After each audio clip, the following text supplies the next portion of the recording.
ജീവധാര ജീവമൊഴി കാൽവരിനാഥന്റെ സ്നേഹമൊഴി തിരുനിറത്താൽ ജീവനേകും യേശുനാഥന്റെ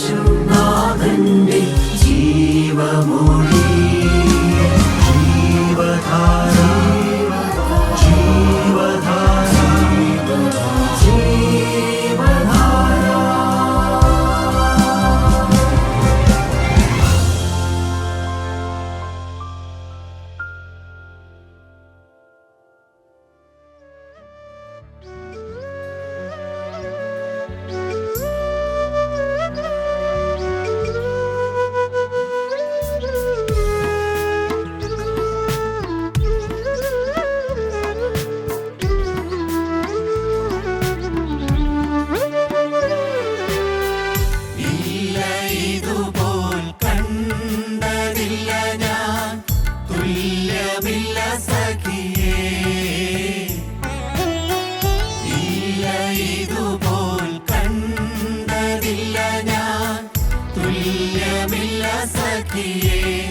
മനസ്സിൽ എല്ലാ നാളും ധ്യാനിക്കുകിൽ അല്ലൽ മാറിപ്പോകുമേ.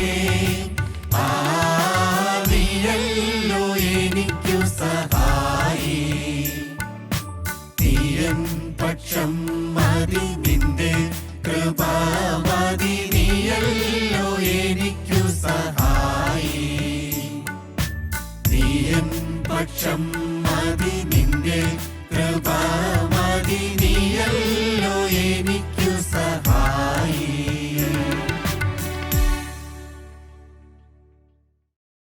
ദൈവ തിരുനാമത്തിന് മഹത്വമുണ്ടാകട്ടെ. കർത്താവായ യേശുക്രിസ്തുവിൻ്റെ വചനത്തിനു മുമ്പിൽ ആയിരിക്കുവാൻ നമുക്കെല്ലാവർക്കും ദൈവം പ്രദാനം ചെയ്ത ഈ വലിയ അവസരത്തെ ഓർത്ത് നമുക്ക് ദൈവത്തെ സ്തുതിക്കാം. ഇന്നത്തെ അല്പനേരത്തെ ചിന്തയ്ക്കായി തിരുവചനത്തിൽ നിന്ന് ഒരു ഭാഗം ഞാൻ വായിക്കുന്നു. മത്തായിയുടെ സുവിശേഷം 8-ാമത്തെ അധ്യായത്തിൻ്റെ 1, 2, 3 വാക്യങ്ങൾ അതിപ്രകാരമാണ്. അവൻ മലയിൽ നിന്ന് ഇറങ്ങി വന്നാറെ വളരെ പുരുഷാരം അവനെ പിന്തുടർന്നു. അപ്പോൾ ഒരു കുഷ്ഠരോഗി വന്ന് അവനെ നമസ്കരിച്ചു.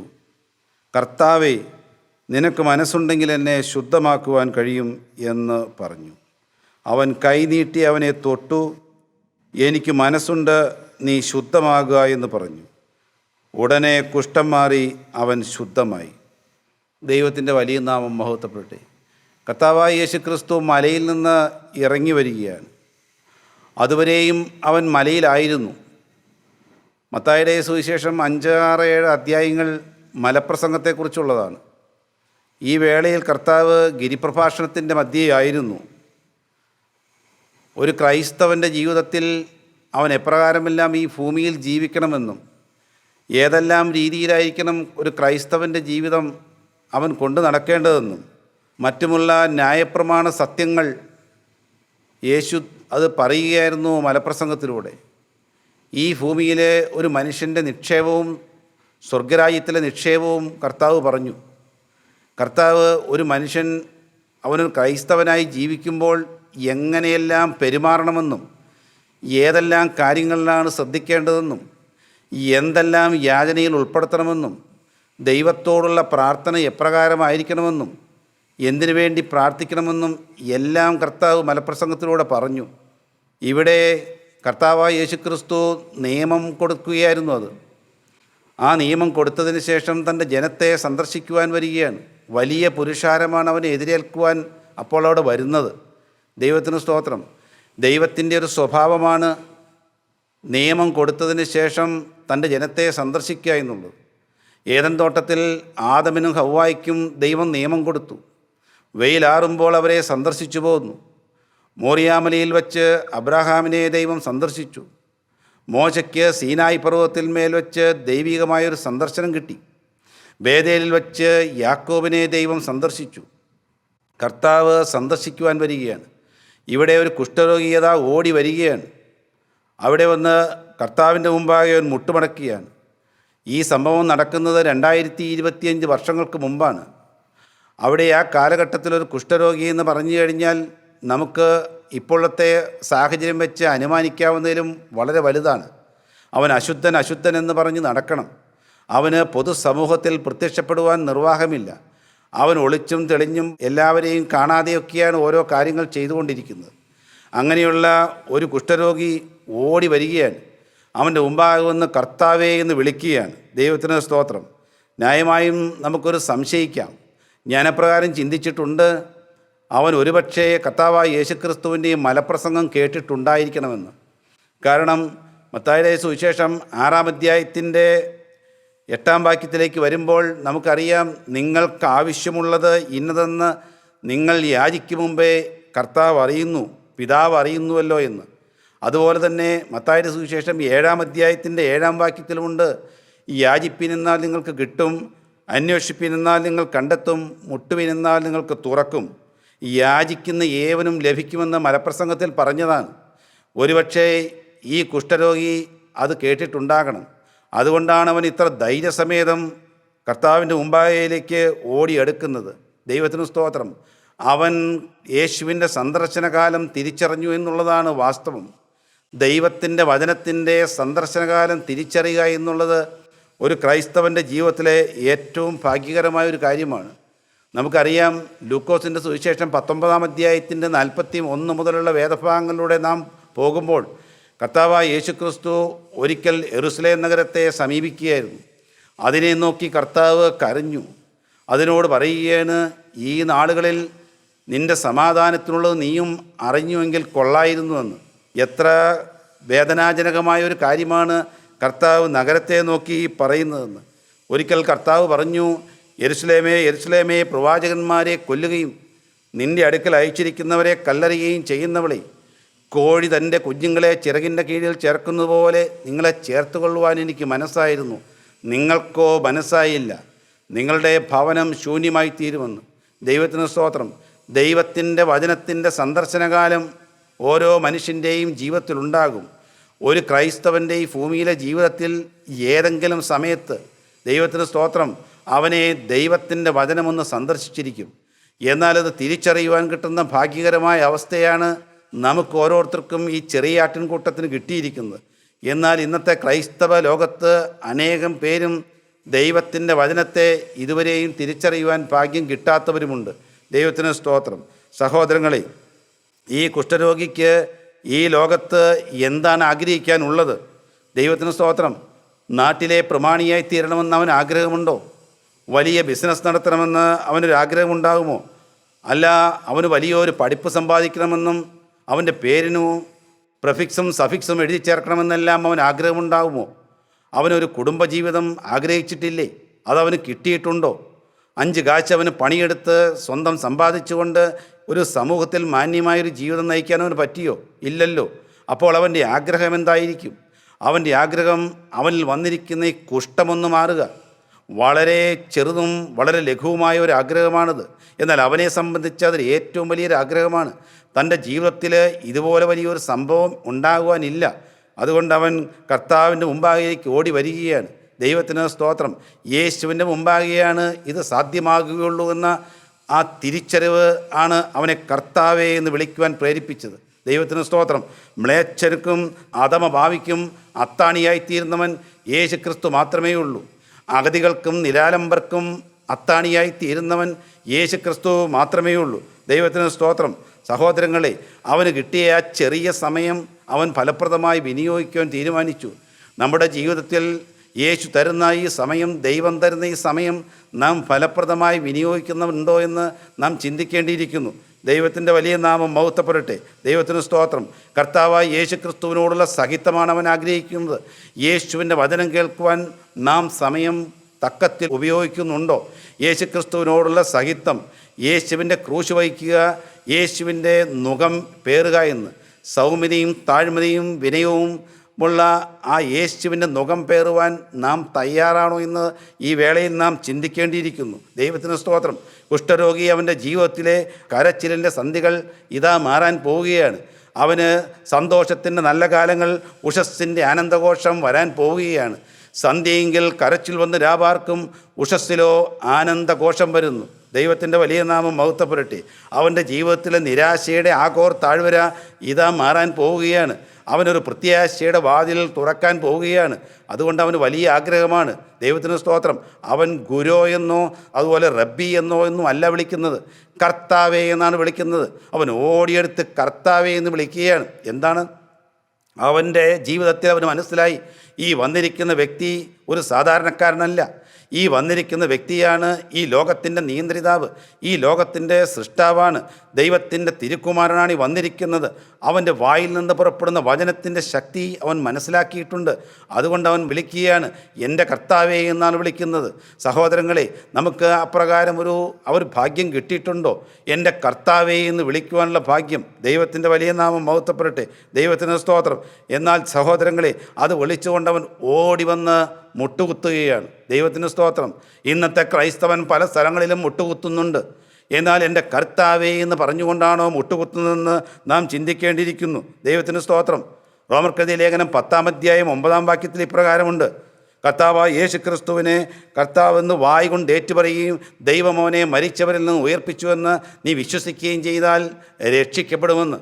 സ്തോത്രം. ഇവൻ ആ രക്ഷയിലേക്ക് വരാൻ പോവുകയാണ്. ഇവിടെ കർത്താവിനെ അഭിസംബോധന ചെയ്യുകയാണ്. അവൻ്റെ ഒരു വിശ്വാസമാണ് ഇവിടെ കാണുന്നത്. യേശു എല്ലാം നടത്തിത്തരും. യേശു എൻ്റെ ഈ കഷ്ടങ്ങൾക്കും ഈ വലിയ ജീവിതത്തിൽ വന്നിരിക്കുന്ന കെടുതിക്കും ഒരു പ്രത്യാശ പകരുവാൻ തയ്യാറുള്ള വ്യക്തിയാണ്. അവനതിന് കഴിയും എന്നൊരു വിശ്വാസം. ദൈവത്തിന് സ്തോത്രം. അതിനെ ഒരു ഉത്തമ വിശ്വാസം എന്നാണ് പറയുന്നത്. നമുക്ക് ഓരോരുത്തർക്കും കിട്ടുന്ന ഒരു ഉത്തമ വിശ്വാസം അപ്രകാരം കിട്ടണം സഹോദരങ്ങളെ. എങ്ങനെയാണ് ഈ ഉത്തമ വിശ്വാസം കിട്ടുന്നതെന്ന് നമുക്ക് വായിച്ചു നോക്കാം. റോമർക്കെഴുതിയ ലേഖനം 10-ാം അധ്യായത്തിൻ്റെ 17-ാം വാക്യം നമുക്കൊന്ന് വായിച്ച് കേൾക്കാം. ആകയാൽ വിശ്വാസം കേൾവിയാലും കേൾവി ക്രിസ്തുവിൻ്റെ വചനത്താലും വരുന്നു. ദൈവത്തിന് സ്തോത്രം. അനേകർക്ക് ദൈവത്തിൻ്റെ വചനം കേൾക്കുവാനുള്ള അവസരം കിട്ടിയിട്ടും കേൾക്കുന്നില്ല. ആ വിശ്വാസത്തിലേക്ക്, ഉത്തമ വിശ്വാസത്തിലേക്ക് നമുക്ക് വരണമെങ്കിൽ ഈ വചനം കേൾക്കുക എന്നുള്ളതാണ്. അതുകൊണ്ട് നമുക്കൊരു ഉത്തരവാദിത്വമുണ്ട്, ഈ വചനം പല ആളുകളെയും കേൾപ്പിക്കണമെന്നുള്ളത്. ദൈവത്തിന് സ്തോത്രം. ഈ വചനം എന്നുള്ളത് ദൈവത്തിൻ്റെ ഒരു കാലൊച്ചയാണ്. അന്ന് ഏദൻ തോട്ടത്തിൽ ദൈവത്തിൻ്റെ കാലൊച്ച കേട്ടപ്പോഴാണ് ആദത്തിനും ഹൗവായ്ക്കും തങ്ങൾ നഗ്നരെന്ന് തിരിച്ചറിവ് വന്നത്. അവർ ഓടി അത്തിയില തുന്നി, അവർ ദൈവത്തിന് സ്തോത്രം, അവർ മരത്തിനിടയിൽ ഒളിക്കുകയായിരുന്നു. ദൈവത്തിൻ്റെ കാലൊച്ചയാണ്. ദൈവത്തിന് സ്തോത്രം. ഒരു പുതിയ നിയമ ക്രൈസ്തവനെ സംബന്ധിച്ച് ദൈവത്തിൻ്റെ കാലൊച്ച എന്ന് പറയുന്നത് ദൈവത്തിൻ്റെ വചനം കേൾക്കുമ്പോഴാണ്. യേശുവിൻ്റെ വചനം കേൾക്കുമ്പോൾ നമ്മളുടെ ഹൃദയത്തിൽ നമുക്ക് മനസ്സിലാകണം, കർത്താവേ ഞാൻ നഗ്നനാണോ എന്ന്. ദൈവത്തിന് സ്തോത്രം. എൻ്റെ ആത്മാവിൽ കുഷ്ഠമുണ്ടോ എന്ന് നാം അപ്പോഴാണ് ചിന്തിക്കേണ്ടത്. ഒന്നാമത്തെ ഉത്തമ വിശ്വാസം ദൈവവചനത്തിൻ്റെ കേൾവിയാലാണ് വരുന്നത്. ദൈവത്തിന് സ്തോത്രം. രണ്ടാമത്തെ ഉത്തമ വിശ്വാസം തീമോത്തിയോസിന് എഴുതിയ 1-ാമത്തെ ലേഖനം 3-ാം അധ്യായം 9-ാം വാക്യം നമുക്കൊന്ന് വായിച്ചു നോക്കാം. അവർ വിശ്വാസത്തിൻ്റെ മർമ്മം ശുദ്ധ മനസാക്ഷിയിൽ വെച്ചുകൊള്ളുന്നവരായിരിക്കണം. ദൈവത്തിന് സ്തോത്രം. രണ്ടാമത്തെ ഉത്തമ വിശ്വാസം കിട്ടുന്നത് ഉത്തമ മനസാക്ഷിയുണ്ടെങ്കിലാണ്. ഈ ലോകത്ത് ഉത്തമമായൊരു മനസ്സാക്ഷിയുടെ ഉടമയായി ജീവിക്കുക, അത് വളരെ വലിയൊരു ഭാഗ്യമുള്ള അവസ്ഥയാണ് സഹോദരങ്ങളെ. നാം ഒരു ഉത്തമ മനസ്സാക്ഷിയുള്ള പരമാർത്ഥ ഹൃദയമുള്ള ഒരു വ്യക്തിയായിട്ട് നമുക്ക് ഈ ഭൂലോകത്ത് ജീവിക്കണം. മൂന്നാമതായിട്ടുണ്ട്, അത് ദൈവത്തിൻ്റെ ശക്തിയാലാണ് വരുന്നതെന്ന്. അത് കൊരിന്ത്യർക്കെഴുതിയ 1-ാമത്തെ ലേഖനം 2-ാം അധ്യായം 4-5 വാക്യങ്ങളിലുണ്ട്. ദൈവത്തിൻ്റെ ശക്തിയാണ് വിശ്വാസത്തിൻ്റെ ആധാരമെന്ന്. ഇവിടെ നാം ചിന്തിച്ചത് കുഷ്ഠരോഗിയുടെ ആ ഉത്തമമായ വിശ്വാസത്തെക്കുറിച്ചാണ്. ദൈവത്തിന് സ്തോത്രം. ഇനി ആ കുഷ്ഠരോഗിക്ക് ഒരു യാചനയുണ്ടായിരുന്നു. ദൈവത്തിന് മുമ്പാകെയുള്ളൊരു യാചന, യേശുവിന് മുമ്പാകെ അവൻ്റെ ഒരു യാചനയുണ്ട്. ദൈവത്തിന് സ്തോത്രം. അവൻ യാചിക്കുന്നത്, അവൻ്റെ യാചനയുടെ പ്രത്യേകത എന്തായിരിക്കാം? ദൈവത്തിന് സ്തോത്രം. നമുക്കറിയാം, യാക്കോബിൻ്റെ ലേഖനം 4-ാം അധ്യായം 3-ാം വാക്യത്തിലുണ്ട്, വല്ലാതെ യാചിക്കുന്നത് കൊണ്ട് കിട്ടുന്നത് പോലും കിട്ടുന്നില്ല എന്നൊരു വാക്യമുണ്ട്. ദൈവത്തിൻ്റെ മുമ്പാകെ വല്ലാതെ യാചിക്കുന്നുവെന്ന്. ഇവിടെ കുഷ്ഠരോഗിയുടെ ഈ യാചന എന്ന് പറയുന്നത് വല്ലാത്ത യാചനയല്ല, അവൻ്റെ ആവശ്യങ്ങൾക്ക് വേണ്ടിയുള്ളതാണ്. അവൻ ഭോഗങ്ങളിൽ ചിലവിടേണ്ടതിന് വേണ്ടിയല്ല. എന്നാൽ യാക്കോബിൻ്റെ ലേഖനത്തിൽ പറയും, ഭോഗങ്ങളിൽ ചിലവിടേണ്ടതിന് വേണ്ടി, ലോകത്തോടുള്ള പ്രിയത്തിനും ലോകത്തിലെ ഉന്നതനാവാനും വേണ്ടി യാചിക്കുന്നവർ, അത് ലോകസ്നേഹത്തിൽ ഉൾപ്പെടുന്ന യാചനയാണ്. എന്നാൽ ലോകസ്നേഹത്തിൽ ഉൾപ്പെടുന്ന യാചനയ്ക്കൊരു പ്രശ്നമുണ്ട്. ആ ലോകസ്നേഹം ദൈവത്തോട് ശത്രുത്വമാകുന്നു. കൂടാതെ അവർ ദൈവത്തിൻ്റെ വചനം വിളിക്കുന്നതാണ് വ്യഭിചാരികളായുള്ളവരെ എന്നാണ് വിളിക്കുന്നത്. അപ്പോൾ ലോകത്തിൻ്റെ സ്നേഹത്തിന് വേണ്ടി യാചിക്കുന്നവർ വ്യഭിചാരിണികളായി മാറുമെന്ന് ദൈവത്തിൻ്റെ വചനം പറയുന്നു. ഇവിടെ കുഷ്ഠരോഗിയുടെ ഈ യാചന എന്ന് പറയുന്നത് അവൻ്റെ ഭോഗങ്ങളിൽ ചിലവിടേണ്ടെന്നുള്ള യാചനയല്ല, അവൻ്റെ യാചന വല്ലാത്ത യാചനയല്ല എന്ന് നമുക്ക് പറയാം. കുഷ്ഠരോഗിയുടെ യാചനയുടെ രണ്ടാമത്തെ ഒരു ലക്ഷണം എന്ന് പറയുന്നത് അത് ലജ്ജയില്ലാത്ത യാചനയാണ്. ഒരിക്കലും ലജ്ജിക്കാനില്ല. കാരണം അവന് കുഷ്ഠരോഗിയാണ്. യഹൂദൻ്റെ മുമ്പിൽ പോയി നിൽക്കുക വലിയ പ്രയാസമാണ്. ഒട്ടും ലജ്ജിക്കാതെ അവൻ ഓടി വന്ന് യേശുവിൻ്റെ മുമ്പിലേക്ക് വീഴുകയാണ്, മുട്ടുകുത്തുകയാണ്. അവന് ലജ്ജിക്കാൻ ഒന്നുമില്ല. നമുക്കറിയാമല്ലോ, ലൂക്കോസിൻ്റെ സുവിശേഷം 11-ാം അധ്യായത്തിൽ ഒരു സ്നേഹിതൻ്റെ വീട്ടിലേക്ക് മറ്റൊരു സ്നേഹിതൻ അർദ്ധരാത്രിക്ക് കടന്നു വന്നു. അവന് കൊടുക്കാൻ ഒന്നുമില്ല. അപ്പോൾ അവൻ അയൽവക്കത്തുള്ള തൻ്റെ സ്നേഹിതൻ്റെ അടുക്കലേക്ക് ചെല്ലുകയാണ്. ഏറ്റവും കൂടുതൽ ബന്ധമുള്ള ഒരാളായിരുന്നു. അവിടെ നിന്ന് അവൻ അപ്പം കിട്ടുമെന്നാണ് വിചാരിച്ചത്. എന്നാൽ അർദ്ധരാത്രിയായപ്പോൾ ആ സ്നേഹിതൻ സ്വതവേ വാതിൽ തുറക്കാതെ, ദൈവത്തിന് സ്തോത്രം, അത് അടച്ചിട്ടു. തരുവാൻ നിർവാഹമില്ല എന്ന് പറഞ്ഞു. എന്നാൽ ഈ മനുഷ്യൻ തിരികെ പോയില്ല. ലജ്ജ കൂടുമാറ് അവൻ മുട്ടിക്കൊണ്ടിരുന്നു എന്നാണ്. ലജ്ജയില്ലാതെ മുട്ടിക്കുകയാണ്. യാചിപ്പീനെന്നാൽ നിങ്ങൾക്ക് കിട്ടുമെന്നാണല്ലോ, ദൈവത്തിന് സ്തോത്രം. ലജ്ജയില്ലാതെ മുട്ടിക്കൊണ്ടിരുന്നു. ഈ കുഷ്ഠരോഗിയുടെ ഈ പ്രാർത്ഥന, കർത്താവിൻ്റെ മുമ്പാകുള്ള ഈ അഭയ യാചന എന്ന് പറയുന്നത് അത് ലജ്ജയില്ലാത്ത യാചനയാണ്. ദൈവത്തിൻ്റെ വലിയ നാമം മഹത്വപ്പെടട്ടെ. ദൈവത്തിന് സ്തോത്രം. കുഷ്ഠരോഗിയുടെ യാചന വിശ്വാസത്തോടു കൂടിയ യാചനയാണ്. യാക്കോബിൻ്റെ ലേഖനം 5-ാം അധ്യായം 15-ാം വാക്യം പറയും, വിശ്വാസത്തോടു കൂടിയുള്ള പ്രാർത്ഥന ദീനക്കാരനെ സൗഖ്യപ്പെടുത്തുമെന്ന്. അവൻ്റെ വിശ്വാസമാണിത്. ഇത് കർത്താവാണ് വന്നിരിക്കുന്നത്, ഇവന് കഴിവുള്ള വ്യക്തിയാണ്. ദ എബിലിറ്റി ഓഫ് ക്രൈസ്റ്റ്, അതിലവൻ വിശ്വസിക്കുകയാണ്. ദൈവത്തിന് സ്തോത്രം. അതുകൊണ്ട് അവൻ ചെന്ന് കുമ്പിടുകയാണ്, കർത്താവേ, നിനക്ക് മനസ്സുണ്ടെങ്കിൽ എന്നെ ശുദ്ധമാക്കുക എന്ന്. സഹോദരങ്ങളെ, ദൈവത്തിൻ്റെ വലിയ നാമം മഹത്വപ്പെടട്ടെ. ഇന്ന് അനേകർക്ക് വന്നിരിക്കുന്ന ഈ കുഷ്ഠം എവിടെയാണ്? വിശ്വാസത്തിന്മേൽ കുഷ്ഠം വന്നിരിക്കുന്നു. നാം ഒന്നാമത് ചിന്തിച്ച കാര്യം വിശ്വാസത്തിന്മേൽ വന്നിരിക്കുന്ന ഈ കുഷ്ഠത്തെക്കുറിച്ചാണ്. എന്നാൽ രണ്ടാമത്തെ കുഷ്ഠം എവിടെയാണ് വന്നിരിക്കുന്നത്? ആത്മാവിലാണ് കുഷ്ഠം വന്നിരിക്കുന്നത്. ഒരു വിശ്വാസിക്ക് വന്നിരിക്കുന്ന രണ്ടാമത്തെ കുഷ്ഠം വന്നിരിക്കുന്നത് അവൻ്റെ ആത്മാവിലാണ്. അവൻ്റെ ആത്മാവിൽ ഗ്രഹണം ബാധിച്ചു പോയി. ദൈവത്തിന് സ്തോത്രം. ജീവനുള്ളവന് ഒരു പക്ഷേ പേരുണ്ടാകാം, എന്നാൽ അവൻ മരിച്ചവനായിരിക്കുന്നു. ആത്മാവിൽ മരിച്ച അനേകം ക്രൈസ്തവരായി നടക്കുന്ന ജീവിതങ്ങൾ, ദൈവത്തിന് സ്തോത്രം. ഈ ഭൂമണ്ഡലത്തിലെ എല്ലാ ചട്ടവട്ടങ്ങളുമുണ്ട്, ആരാധനാ സമ്പ്രദായങ്ങളുമുണ്ട്, എന്നാൽ അവർ ആത്മാവിൽ മരിച്ചവരായി നിൽക്കുന്നു. ദൈവത്തിന് സ്തോത്രം. ദൈവം നോക്കുമ്പോൾ ആത്മാവിൽ മരിച്ചവരായിരിക്കുന്നു. ആത്മാവിലെ കുഷ്ഠമാണ് രണ്ടാമത്തെ കുഷ്ഠം. എന്തായിരിക്കാം അതിന് കാരണം? അതിന് പ്രാഥമികമായ കാരണം എന്ന് പറയുന്നത് തന്നെ പാപം തന്നെയായിരിക്കാം. പാപം എന്ന് പറയുന്ന ആ നരക കവാടം, പാപം ഒരു നരക കവാടമാണ് സഹോദരങ്ങളെ. പാപം എന്ന് പറയുന്നത് പിശാചിൻ്റെ ഒരു അസ്ത്രമാണ്. ആ ആവനാഴിയിലെ അസ്ത്രമേറ്റ് അനേകർ മരിച്ചു വീഴുകയാണ്. അനേകർക്ക് ആത്മാവിൽ ജീവനില്ലാതെ പോവുകയാണ്. ദൈവത്തിന് സ്തോത്രം. അനേകം കുടുംബങ്ങളെ ഈ പാപം തകർത്ത് കളയുകയാണ്. അനേകം വിദ്യാർത്ഥികളെയും വിദ്യാർത്ഥിനികളെയും എല്ലാം ഈ പാപം തകർത്ത് കളയുകയാണ്. പിശാച് തൻ്റെ ആവനാഴിയിലെ അസ്ത്രമേൽക്കുകയാണ്. എന്നാൽ ചില നേരങ്ങളിൽ ഈ അസ്ത്രമേറ്റ് കഴിയുമ്പോൾ ദൈവത്തിന് സ്തോത്രം എന്തുണ്ടാകുന്നു? അത് പോന്നോട്ടെ പോന്നോട്ടെ എന്ന് പറയും. അസ്ത്രമേൽക്കുന്നത് നല്ലതാണെന്ന് ചില വിശ്വാസികൾ ധരിക്കും. കാരണം എന്താ? എയ്യുന്നത് പിശാചാണെങ്കിലും അത് കൊള്ളുന്നത് ലോകസ്നേഹത്തിൻ്റെ അസ്ത്രമായിരിക്കാം. ചില സുഖങ്ങൾ കിട്ടുന്ന അസ്ത്രം, ദൈവത്തിന് സ്തോത്രം, അത് പിശാചിൻ്റെ പർപ്പസ്ഫുള്ളായിട്ടുള്ള ഉദ്ദേശശുദ്ധിയോടുകൂടിയുള്ള അസ്ത്രങ്ങളാണ്. ഒരു മനുഷ്യനിൽ എയ്താൽ അവൻ ഒരിക്കലും അതിന് തിരിച്ചു പറയുകയില്ല. കാരണം എന്താണ്? മനുഷ്യന് പാപത്തിലേക്ക് ഒരു ചായ്വ് സ്വതവേ ഉണ്ടാവും. ദൈവത്തിന് സ്തോത്രം. പിന്നീട് എന്തായിരിക്കും? പാപം എന്ന് പറയുന്നത് മനുഷ്യൻ ഹൈഡ് ചെയ്ത് വയ്ക്കും, അഥവാ ഒളിച്ചു വയ്ക്കും, മറ്റൊരാൾക്ക് അറിയാൻ പറ്റുകയില്ല. പിന്നീട് വേറൊരു കാര്യമുണ്ട്. ഏത് പാപം ചെയ്താലും അതിന് വ്യക്തമായൊരു ന്യായീകരണം ആ വ്യക്തിക്ക് ഉണ്ടാകുമെന്നുള്ളത് തന്നെ. അതുകൊണ്ട് തന്നെ പിശാച് ചെയ്യുന്ന ഈ ചില പുഷ്പശരങ്ങളെന്ന് ധരിക്കുന്ന ചില അസ്ത്രങ്ങളുണ്ട്. അത് കൊള്ളുമ്പോൾ ഈ ഒരു വിശ്വാസി പോലും അത് പുറത്ത് പറയുകയില്ല. അതിലെ ഊറിയ സുഖങ്ങൾ പറയും, അത് മറ്റുള്ളവർ അറിഞ്ഞാലുള്ള കുഴപ്പം പറയും, അത് ഏറ്റുപറഞ്ഞാലുള്ള ആ തത്രപ്പാട് മനസ്സിലാക്കും. അതുകൊണ്ട് പിശാച് ഇങ്ങനെ അസ്ത്രം എയ്തുകൊണ്ടിരിക്കും. ദൈവത്തിന് സ്തോത്രം. ഒന്നാമത്തെ ദൈവത്തിന് സ്തോത്രം, ആത്മാവിൻ്റെ കുഷ്ഠത്തിന് കാരണം പാപം തന്നെയാണ് സഹോദരങ്ങളെ. രണ്ടാമത്തെ കുഷ്ഠത്തിന് കാരണം എന്തായിരിക്കാം? പാപകുഷ്ഠത്തിൻ്റെ രണ്ടാമത്തെ കാരണം ലോകമാണ്. ദൈവത്തിൻ്റെ വലിയ നാമം മഹത്വപ്പെടട്ടെ. നമുക്കറിയാം, വേർപാട് പാലിക്കാതെ ഒരു വിശ്വാസ സമൂഹമായി ഈ ക്രൈസ്തവൻ അധപ്പതിച്ചിരിക്കുകയാണ്. കൊരിന്ത്യർക്കെഴുതിയ രണ്ടാമത്തെ ലേഖനം 6-ാം അധ്യായം 14, 15, 16 വാക്യങ്ങളിലൂടെ നാം പോകുമ്പോഴാണ് അവിശ്വാസികളുമായിട്ടുള്ള സംസർഗത്തെക്കുറിച്ച് പറയുന്നത്. അവിശ്വാസികളുമായിട്ടുള്ള സംസർഗം. നീ അവിശ്വാസികളോട് ഇണയില്ലാ പിണക്കൂടരുതെന്ന് പറയുന്നു. ദേവാലയങ്ങൾക്ക് വിഗ്രഹങ്ങളോട് എന്ത് യോഗ്യതയാണുള്ളത്?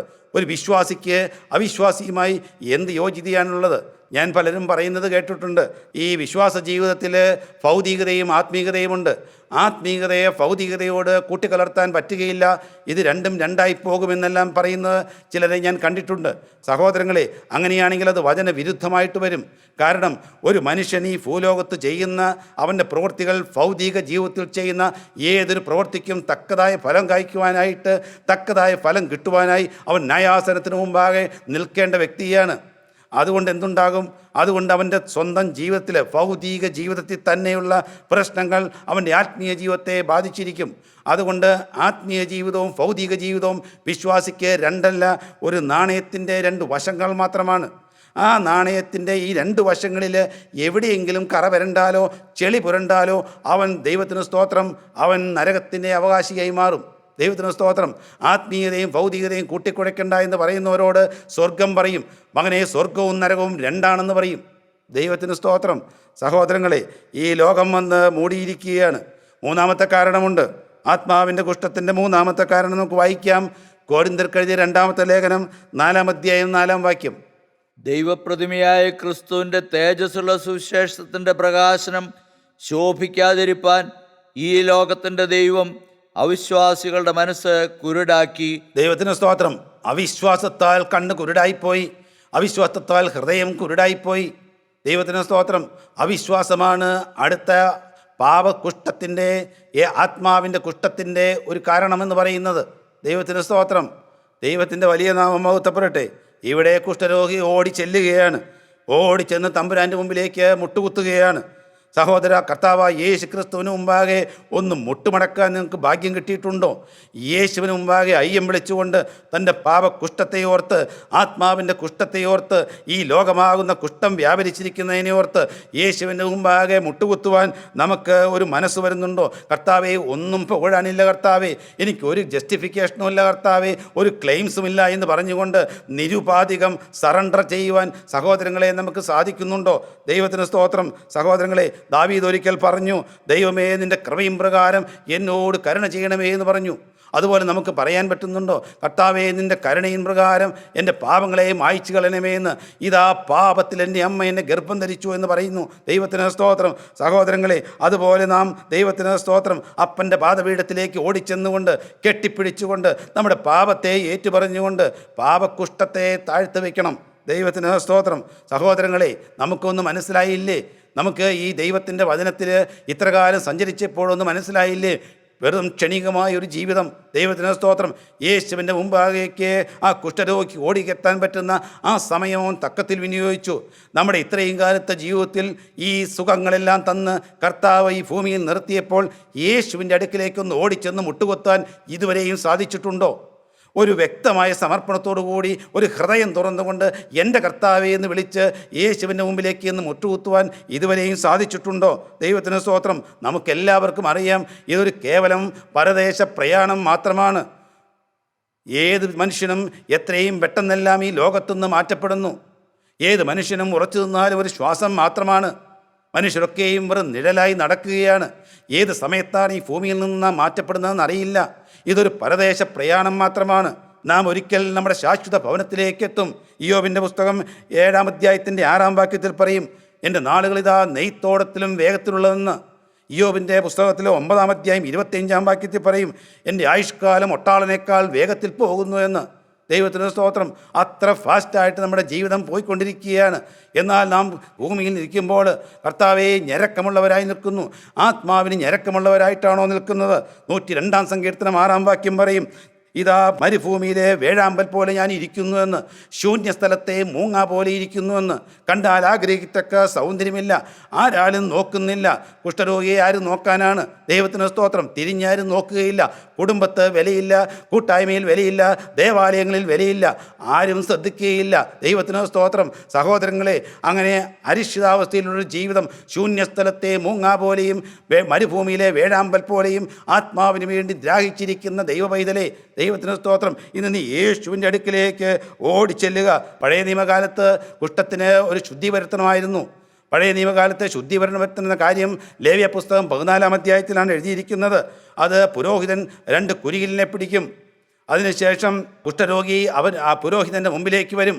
പുരോഹിതൻ ആ ദേവാലയത്തിൽ നിന്ന് പുറത്തേക്ക് ഇറങ്ങി വരണം. ദൈവത്തിന് സ്തോത്രം. ഇവിടെ മശിഹാ തമ്പുരാൻ മലയിൽ നിന്ന് ഇറങ്ങി വരികയാണ്. അതുപോലെ പുരോഹിതൻ പാളയത്തിന് പുറത്തേക്ക് വരികയാണ്.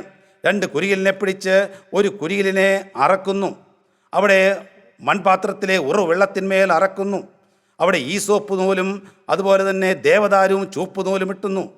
അതിനുശേഷം ഈ ഒരു പക്ഷിയെ അറുത്ത് ആ രക്തത്തിന്മേൽ മറ്റേ പക്ഷിയെ മുക്കുന്നു. ദൈവത്തിന് സ്തോത്രം. ഈ രക്തമെടുത്ത് കുഷ്ഠരോഗിക്ക് തളിച്ച് അവനെ ശുദ്ധി വരുത്തുന്നു. അതിനുശേഷം ഈ രക്തക്കറയുള്ള ഈ അടുത്ത കുരികിലിനെ, കയ്യിലിരിക്കുന്ന ജീവനുള്ള കുരികിലിനെ പുരോഹിതൻ പറത്തിവിടുന്നു. ദൈവത്തിന് സ്തോത്രം. പിന്നീട് ആരും ആ കുരികിലിനെ പിടിക്കുകയില്ല. കാരണം അതിൻ്റെ പുറത്ത് ഒരു രക്തക്കറയുണ്ട് സഹോദരങ്ങളെ. ദൈവത്തിൻ്റെ വലിയ നാമം മഹത്വപ്പെടട്ടെ. കർത്താവായ യേശു ക്രിസ്തുവിൻ്റെ രക്തത്തിൻ്റെ മുദ്രയുള്ള ഒരു വ്യക്തിയെപ്പോലും ശത്രു തൊടുകയില്ല. ഒരു മനുഷ്യനും ഒന്നും ചെയ്യാൻ പറ്റുകയില്ല. ദൈവത്തിൻ്റെ വലിയ നാമം മഹത്വപ്പെടട്ടെ. ദൈവത്തിന് സ്തോത്രം. ഇവിടെ കർത്താവായ യേശു ക്രിസ്തു കരം നീട്ടുകയാണ്. ദൈവത്തിന് സ്തോത്രം. കരം നീട്ടി, അവൻ്റെ ആണിപ്പാടുള്ള കരം നീട്ടി നമ്മളെ ശുദ്ധീകരിക്കുകയാണ്. അവിടെ കുഷ്ഠരോഗി മുട്ടുകുത്തിയിരിക്കുകയാണ്. അവൻ്റെ കരം നീണ്ടുവന്ന് ആ കുഷ്ഠരോഗിയെ തൊട്ട് സൗഖ്യമാക്കി. ദൈവത്തിൻ്റെ വലിയ നാമം. പാപങ്ങളെ മോചിച്ചു കൊടുക്കുകയാണ്. മനുഷ്യപുത്രനെ ഭൂമിയിൽ പാപങ്ങളെ മോചിക്കുവാനുള്ള അധികാരം കിട്ടിയിരിക്കുകയാണ്. സഹോദരങ്ങളെ, ഇന്ന് സറണ്ടർ ചെയ്യുന്നുണ്ടോ? ആത്മാവിൽ സറണ്ടർ ചെയ്യുന്നുണ്ടോ? അപ്പാ, ഇതാ ഞാൻ താഴുകയാണ്. എൻ്റെ ജീവിതം, എൻ്റെ ആത്മാവിൻ്റെ കുഷ്ഠം നീ കാണുന്നുണ്ടല്ലോ. കർത്താവെ, എന്നെ ആത്മാവിലൊന്ന് ഉത്തേജിപ്പിക്കണമേ. കെട്ട തിരികൾ കർത്താവെ ഈ സമയത്ത് ഒന്ന് കത്തിച്ചു തരണമേ കർത്താവെ. ഹൃദയത്തിലൊരു ഞരക്കം തരണമേ കർത്താവെ. പ്രാർത്ഥിക്കുമ്പോൾ ഒരു കണ്ണുനീർ തരണമേ കർത്താവെ. എൻ്റെ ജീവിതം കർത്താവെ അടിമുടി ഒന്ന് മാറ്റി തരണമേ കർത്താവെ. ഞാനിതാ സറണ്ടർ ചെയ്യുന്നു. ദൈവത്തിൻ്റെ വലിയ നാമം മഹത്വപ്പെടട്ടെ. ദൈവത്തിന് സ്തോത്രം. അതുകൊണ്ട് കുഷ്ഠരോഗിയുടെ പാപം മാറി അവൻ ശുദ്ധനായി. അതിന് ദൈവത്തിൻ്റെ പരിശുദ്ധാത്മാവ് ഇനിയുള്ള അവസരങ്ങളിൽ നമ്മെ സഹായിക്കട്ടെ. ദൈവത്തിൻ്റെ വലിയ നാമം മാത്രം മഹത്വപ്പെടട്ടെ. ദൈവത്തിന് സ്തോത്രം.